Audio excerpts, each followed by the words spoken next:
My mum has been dealing with alopecia of all different types for over 20 years. Alopecia areata is an autoimmune disease which causes hair loss. Anything from a small patch of hair on your head to losing the hair all over your whole body. And this kind of alopecia, which is the most aggressive kind, is called Alopecia universalis. Alopecia can affect anyone of any age, any gender, any ethnicity, and it currently has no cure.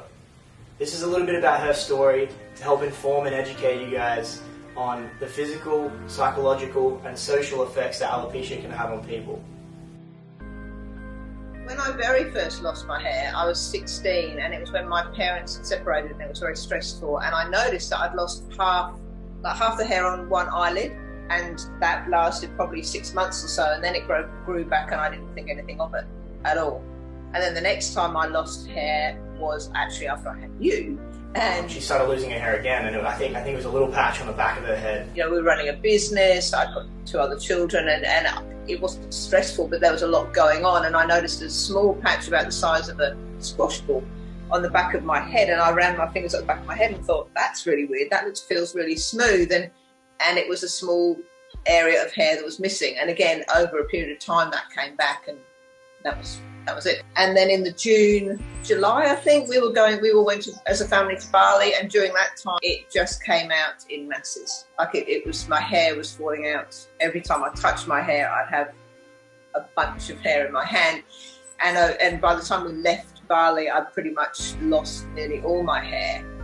And then it just continued. So then eventually over the next month or so, I lost every hair on my body. When I was about 4 or 5 years old, and that was when my mum's hair started dropping out quite rapidly, and to the point where I remember those times where we were either swimming in the swimming pool or having a bath. You know, we were all quite young, having a bath with mum. And by the time we'd finished the bath and playing, we could hardly see the water because of my hair lying on the top of the bath, which was horrendous and devastating for me, and quite weird for you three, I think, thinking what the heavens is going on, which was, yeah, upsetting.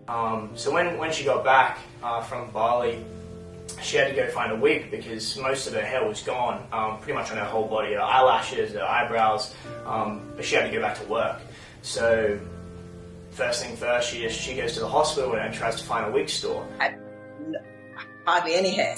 And so a friend of mine and I went to work, the only place that I knew at the time, which was at the hospital.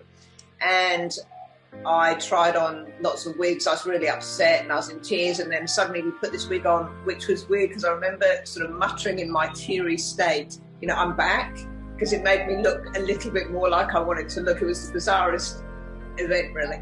That's where I got really upset, and I felt so sorry for people with alopecia, but also people with cancer, because they were incredibly expensive at the one place that you would hope that actually they would be most empathetic towards you, the shop at the hospital where people were suffering. My experience as well, like earlier on, was having the little wig stands and making them up, because, you know, they come in 2 pieces and you sort of put them together, and then putting your wig on there and then doing the little Velcro rolls in the wig. Well, you remember when one day you were sitting when we were doing that, and I said, oh, it'd be so much easier if it was on someone's head. So you went, well, put it on mine then. So you yanked it on. I'm doing curlers, and you're sitting there with your curlers and your hair on mine with my wig on your head. It was difficult to, you know, if we were going to go swimming or go surfing or stuff, it was sort of the debate of like, do I wear my wig or do I put a bandana on and things like that. And I know that some of those things are really tough for you, but